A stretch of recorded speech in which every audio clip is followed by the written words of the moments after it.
I should have been more careful. Maybe I could have stopped things before they got out of hand. The only thing I care about is stopping Saren. You're right, Commander. It's no good living in the past. I want to know the truth about you and Saren. I want to know about the mission you were on together all those years ago. We had intel on a rogue scientist being funded by Batarian interests. He was trying to set up a facility to develop illegal AI technology out in the Verge. Alliance intel had done all the work, but the Council wanted a Spectre involved. We compromised. I was assigned to help Saren in his investigation. We tracked the scientist to a refining facility on Kamala. He was hidden away somewhere inside, protected by an army of Batarian mercenaries. The plan was simple. Sneak into the plant, capture the scientist, sneak back out. Quick, quiet, and a minimum of bloodshed. The only thing I care about is stopping Saren. You're right, Commander. It's no good living in the past. Any extra intel you can give me on our colony at Feros? The entire planet used to be one giant Prothean city, mostly ruins now. But some of the infrastructure is still intact. The colony tried to build on what the Protheans left behind. We lost all contact with them when the Geth attacked. What do you know about the Artemis Tau cluster? Not much. I've never been there myself. A handful of systems with a few small, uncharted worlds, but no real colonies. Might not be easy finding Dr. T'Soni out there. My advice is to look for the world with the Prothean ruins. What can you tell me about Noveria? Novaria's trouble. Always has been. The whole planet's basically a center for corporations to conduct illegal research. Watch your back there, Shepard. Spectres are about the only form of Citadel authority Noveria respects. But they aren't popular. I should go. I'll be here if you need anything.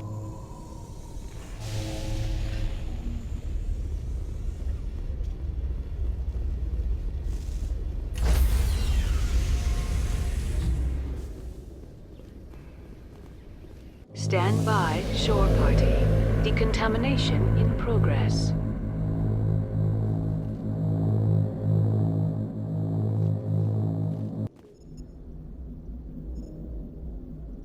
I heard what happened to Captain Anderson.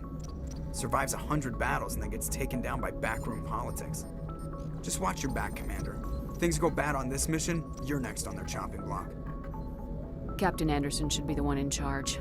It's like I'm stealing the ship from him. Yeah, the captain got screwed. But it's not like you could have stopped it. Nobody's blaming you. Everyone on this ship's behind you, Commander. 100%. Intercom's open. If you got anything you want to say to the crew, now's the time.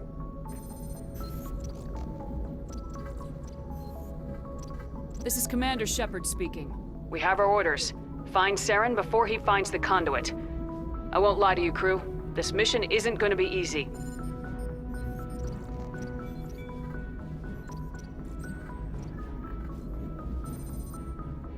This began with an attack on a human settlement in the Traverse. But we know Saren won't stop there. His Geth armies aren't going to stay on the far fringes of Citadel space. For too long, our species has stood apart from the others. Now it's time for us to step up and do our part for the rest of the galaxy. Time to show them what humans are made of. Our enemy knows we're coming. When we go into the Traverse, Saren's followers will be waiting for us. But we'll be ready for them, too.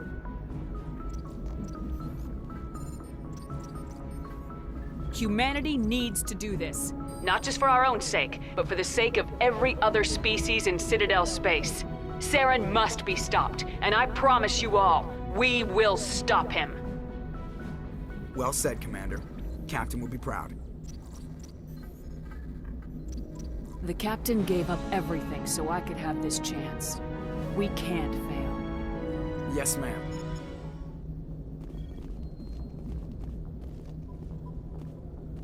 Commander, something you need? How's the Normandy performing? Is she everything they said she'd be? She's the best ship in the fleet. If you've got a pilot who knows how to handle her. Balance isn't what you'd expect. Takes a while to get used to that oversized drive core we got stuffed in the back, and her power can sneak up on you if you're not careful. The Normandy's probably too much ship for your average Alliance pilot, Commander. Lucky for you, I'm anything but average. I like to know my crew. Mind if I ask you a few questions? I can see where this is going. You did a background check on me, didn't you? Well, I'll tell you the same thing I told the captain. You want me as your pilot. I'm not good. I'm not even great. I am the best damn helmsman in the Alliance fleet. Top of my class in flight school, I earned that. All those commendations in my file, I earned every single one. Those weren't given to me as charity for my disease. I'm sorry, Joker. I didn't even know you were sick. You mean you didn't know? Oh, crap. Okay, I've got Vrolik syndrome, brittle bone disease. The bones in my legs never develop properly. They're basically hollow, too much force and they'll shatter. Even with crutches and my leg braces, it's hard to get around. One wrong step and crack! It's very dramatic, but I've learned to manage my condition, Commander. Put the Normandy in my hands and I'll make her dance for you. Just don't ask me to get up and dance unless, you like the sound of snapping shin bone. Why does everyone call you Joker? It's a lot shorter than saying Alliance Flight Lieutenant Jeff Moreau. Plus, I love to make little children laugh. I was just thinking how much you remind me of Santa Claus. Look, I didn't pick the name. One of the instructors in flight school used to bug me about never smiling. She started calling me Joker, and it stuck. Why didn't you ever smile? Hey, I worked my ass off in flight school, Commander. The world's not gonna hand you anything if you go around grinning like an idiot. By the end of the year, I was the best pilot in the academy, even better than the instructors, and everybody knew it. They'd all got their asses kicked by the sickly kid with the creaky little legs. One guess who was smiling at graduation?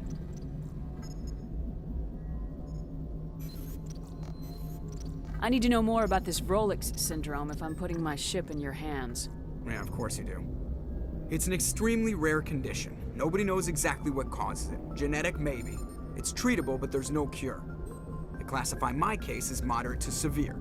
I was born with over a dozen fractures, hip, thighs, ankles. My bones were already breaking in the womb. 100 years ago, I wouldn't have survived past my first year.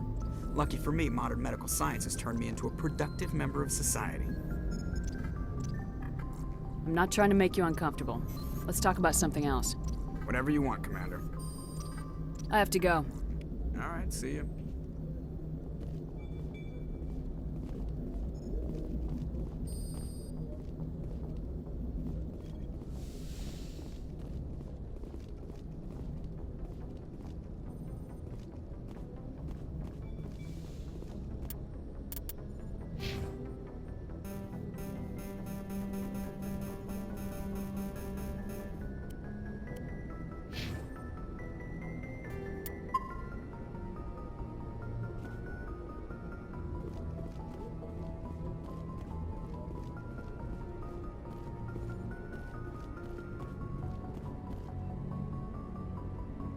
If anyone has to take over for Captain Anderson, I'm glad it's you.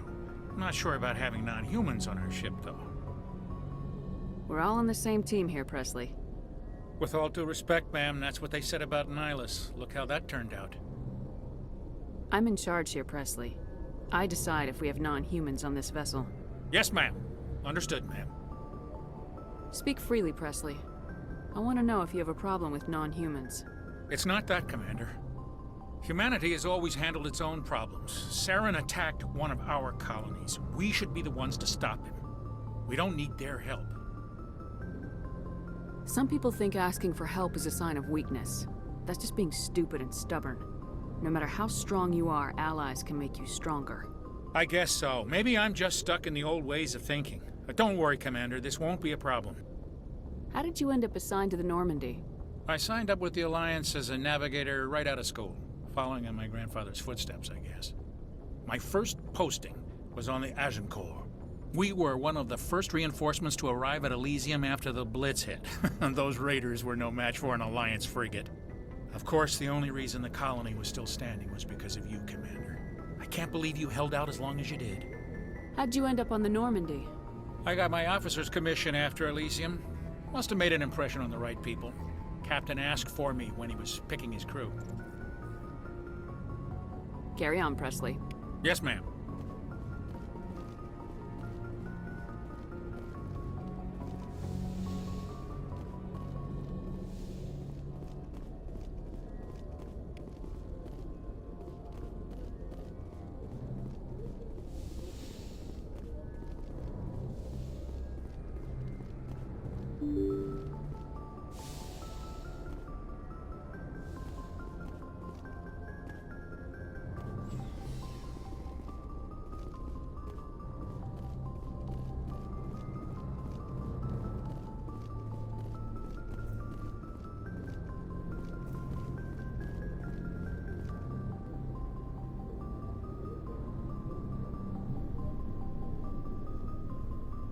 Anything you need, Commander? Just trying to get a sense of where the crew's at. Thoughts? I've wasted enough of your time for now, Commander. We'll have time for personal debriefings later. We'll talk another time, Lieutenant. Commander?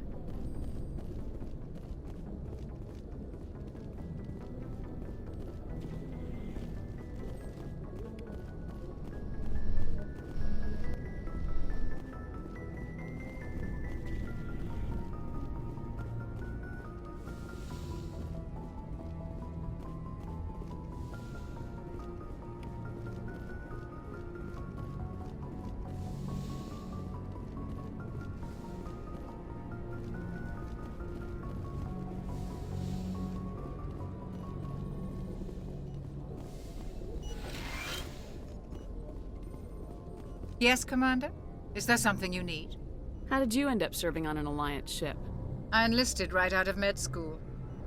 Earth always seemed boring to me. Too safe, too secure. I figured the colonies were teeming with exotic adventure. I wanted to travel the stars, tending the wounds of tough soldiers with piercing eyes and sensitive souls. Turns out military life isn't quite as romantic as I'd imagined. But humanity needs the Alliance if we want to keep expanding through the Traverse, and the Alliance always needs good doctors. So I stayed on to do my part. I should go. Goodbye, Commander.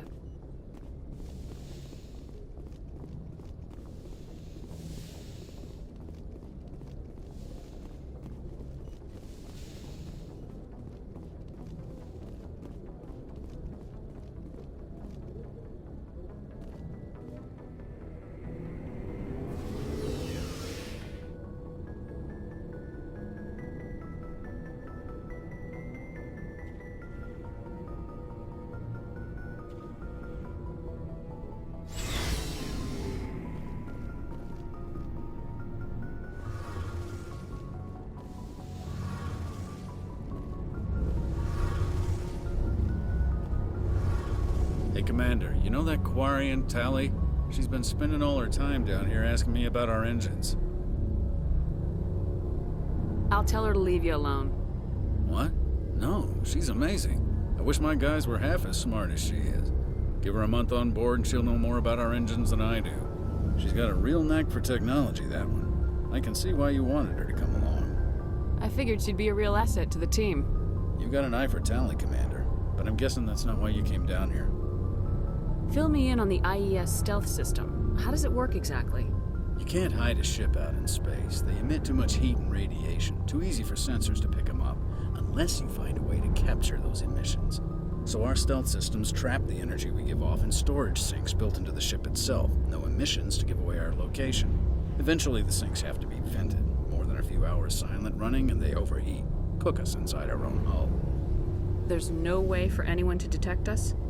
A visual scan can still pick us up. Anyone looking out a window can see us plain as day. But you have to be pretty close to get an actual visual out in space. Most vessels rely on scanners. As long as the stealth systems are engaged, they can't see us.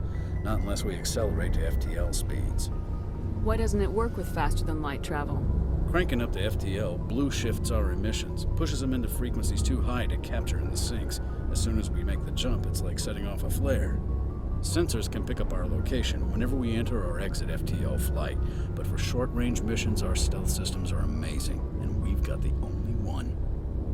Where else have you served, Adams? If you name a class of Alliance ship, I've probably served on it. Everything from dreadnoughts and carriers right down to frigates like the Normandy. My last assignment was on the Tokyo, only a cruiser, but she was a good ship. Couldn't hold a candle to the Normandy, though. I want to know more about the Normandy. She's the best ship I've ever served on, probably the fastest vessel ever designed. And she's the only one using the new Tantalus drive core. What's so special about the Tantalus drive core? Proportionally, it's about twice the size of any other vessel. Not only are we faster, we can run at FTL speeds longer before we have to discharge the core. Carry on, Adams. Aye, aye, Commander. Your ship's amazing, Shepard. I've never seen a drive core like this before. I can't believe you were able to fit it into a ship this small. I'm starting to understand why you humans have been so successful. I had no idea Alliance vessels vessels were so advanced. The Normandy's a prototype, cutting-edge technology. A month ago, I was patching a makeshift fuel line into a converted tug ship in the flotilla. Now, I'm sitting on board one of the most advanced vessels in Citadel space. I have to thank you again for bringing me along. Traveling on a vessel like this is a dream come true for me. I had no idea you found ship technology so interesting. It comes with being a Quarian. The migrant fleet is the key to the survival of my people. Ships are our most valuable resource. But we don't have anything like this. We make do with cast-offs and second-hand equipment. We just try to keep them running for as long as we can. Some of the fleet's larger vessels date all the way back to our original flight from the Geth. I can't believe your fleet's still using ships that are 3 centuries old. They're constantly being repaired, modified, and refitted. They aren't pretty, but they work. Mostly. We've tried to make ourselves as independent as possible on the flotilla, grow our own food, mine, and process our own fuel. But some things we just can't make on our own. A patch to maintain the hull integrity requires raw materials we just don't have. That's why our pilgrimages are so important. Tell me about your people. Our lives aren't easy. Resources are scarce, and we are constantly on the move. Everything we do must in some way contribute to the continuation of the migrant fleet. There are 17 million Quarians in the flotilla, and each of us relies on the others for survival. The bonds among my people are strong. Unfortunately, we have had to surrender many of the freedoms and civil liberties other species take for granted. What kind of freedoms? Well, it's illegal for parents to have more than one child. If our population grows too much, it would strain our resources to their breaking point. Of course, we also can't allow our numbers to become too few. If our population is in decline, the rule against single births is temporarily repealed. In extreme cases of population decline, incentives are even offered to encourage multiple births, though the Conclave hasn't had to take such measures in nearly a century. That's your government. The Conclave is our civilian branch of government. Each ship can elect a representative to serve on the Conclave and make decisions that affect the fleet as a whole. On matters that affect an individual ship, however, the captain has the final say. It's a tradition that dates back to the early days, when the fleet was governed by martial law. Fortunately, most captains nowadays are smart enough to have an elected council from their crew to give them advice and guidance. So the ultimate power rests with elected officials? In practice, the Conclave and the respective council for each ship tend to set the rules that govern our daily lives. But in theory, we are still under military jurisdiction. The 5 top-ranking military officials in the fleet serve on the Admiralty Board. These 5 have the power to overrule any decision by the Conclave in case of emergency. To do so requires unanimous agreement among the Admiralty, and they can only do this once. After that, the entire board must resign their posts. It's a safeguard that served us well. In nearly 3 centuries, the Admiralty Board has only overruled the Conclave 4 times. I want to know more about the Geth. I doubt I can tell you anything you don't already know. It's been almost 3 centuries since they drove my people into exile. All I know is the story of their origins, what they were when we created them, and how they turned on us. Interesting. The Geth were originally created to serve as an automated manual labor force. Initially, their intelligence was as limited as any VI. Over time, we made small modifications to their programming to allow them to perform more varied and complex tasks, bringing them closer and closer to true AI status. How come the Council didn't step in and stop you? This wasn't true AI research. We may have been skirting the bounds of the law, but we never did anything that was actually illegal. The changes were so insignificant, so gradual, that we were able to control them. Or so we thought. But one thing we underestimated was the power of the neural network. A million Geth thinking simultaneously created an inherently unstable matrix. So the Geth share brain power? Many of the Geth's logic systems were designed to work in concert with other nearby Geth. Basically, the more of them you have in a group, the smarter they are. So there's some sort of group consciousness. No, nothing like that. They cannot share sensory data or information. Their programming cannot handle that much simultaneous input. Each Geth maintains an individual awareness and identity. The neural network only operates on a process-based level. It's basically the synthetic equivalent of a subconscious. But when they're in close proximity, they can coordinate low-level functional processes, freeing up more capacity for original or independent thought. That doesn't make any sense. I'm probably oversimplifying. The Geth are incredibly advanced and complex creations. All you need to know is that they get smarter when they gather in large numbers. As we built more and more Geth, their effective intelligence became more sophisticated, more abstract. One day, a Geth began to ask its Quarian overseer questions about the nature of its existence. Am I alive? Why am I here? What is my purpose? As you can imagine, this caused a near panic among my people. I don't see what's so bad about those questions. The Geth were created to engage in mundane, repetitive, or dangerous manual labor. That's fine for machines, but it won't satisfy a sentient being for long. The Geth were showing signs of rudimentary self-awareness and independent thought. If the Geth were intelligent, then we were essentially using them as slaves. It was inevitable the newly sentient Geth would rebel against their situation. We knew they would rise up against us, so we acted first. A general order went out across all Quarian-controlled systems to permanently deactivate all Geth. The Geth responded to this order violently. Hey, you can't blame them for fighting for their survival. We had no other choice. The Geth were already on the verge of revolution. By acting quickly, we had a chance to end the war before it began. The hope was that most of the Geth would still be little more than machines, incapable of organized resistance. But they had progressed much further than anyone anticipated. The war was long and bloody. Millions upon millions of Quarians died at their hands.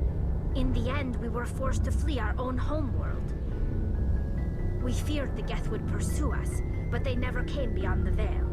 Now we drift through space, exile, searching for a way to reclaim what was once ours. I want to know more about the pilgrimage. When my people reach maturity, we leave our birth ships and seek acceptance with a new crew. It's necessary to maintain genetic diversity among the fleet. But no ship wants to accept someone who will be a burden on them. So, to prove our worth, we embark on a pilgrimage. We set out alone, leaving the flotilla and our families behind us. We only return once we have found something of value we can bring back to the fleet. This is presented as a gift to the captain of the respective ship we wish to join. If the gift is accepted, we are welcomed into the crew. Can a captain choose to reject the gift? That doesn't happen often. Most captains are eager to increase the size of their crew. It increases their own standing in our society. Even when a gift is not particularly valuable, the captain usually accepts it out of a sense of tradition. However, there is a stigma to presenting a substandard gift. It's not the best way to make a good impression on a new community. Most pilgrims don't return until they find something worthwhile. I want to talk about something else. Like what? I should go. See you later.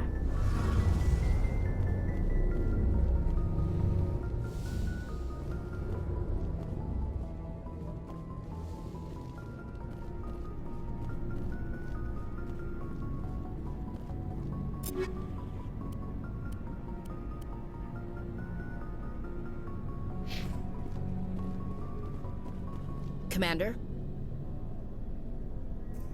Do you have a few minutes to talk? One-on-one? I'm sorry, Commander. I need to get my duties squared away. I wouldn't mind talking more later, though. Do you have a few minutes to talk? One-on-one? I'm sorry, Commander. I need to get my duty squared away. I wouldn't mind talking more later, though. What's your opinion of the last mission? Kinda wish you'd got there sooner, Commander. No offense, I appreciate the rescue. I just wish... You wish we'd been able to save the rest of your unit. Yes, ma'am. If I had been more alert, we wouldn't have been cut down by an ambush. The Geth are perfect ambushers. They don't move, they don't make noise, they don't even breathe. They have flashlight heads, ma'am. I'll make sure it doesn't happen again. Dismissed, Chief. Ma'am?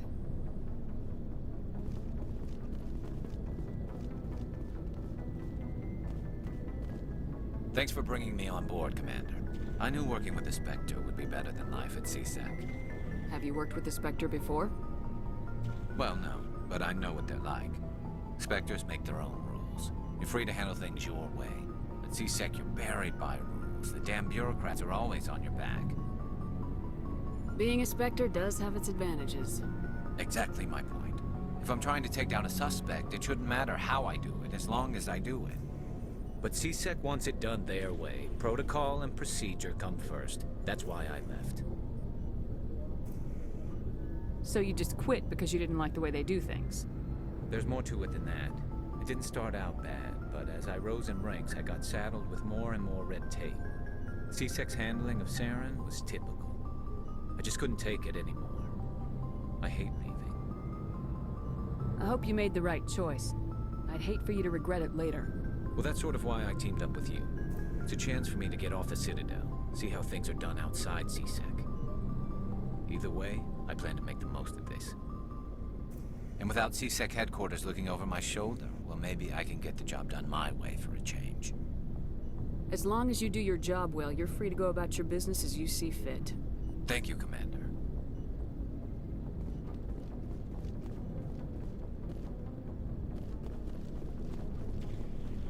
Nice ship you've got, Shepard. What can I do for you? What's your story, Rex? There's no story. Go ask the Quarian if you want stories. You Krogans live for centuries. Don't tell me you haven't had a few interesting adventures. Well, there was this one time the Turians almost wiped out our entire race. That was fun. I heard about that. You know, they almost did the same to us. It's not the same. It seems pretty much the same to me. So your people were infected with a genetic mutation? An infection that makes only a few in 1,000 children survive birth? And I suppose it's destroying your entire species? I suppose it isn't all the same. I don't expect you to understand, but don't compare humanity's fate with the Krogan. I was just making conversation. I wasn't trying to upset you. Your ignorance doesn't upset me, Shepard. As for the Krogan, I gave up on them long ago. The genophage infected us, but it's not what's killing us. Are your people really dying? We're sure not getting any stronger. We're too spread out. None of us are interested in staying in our own system. What can you tell me about the genophage? Ask the Solarians if you want details. They made it. All I know, it makes breeding nearly impossible. Thousands die in stillbirth, and most never get that far. Every Krogan is infected, every one. And no one's rushing to find a cure. Why don't the Krogan try to find a cure?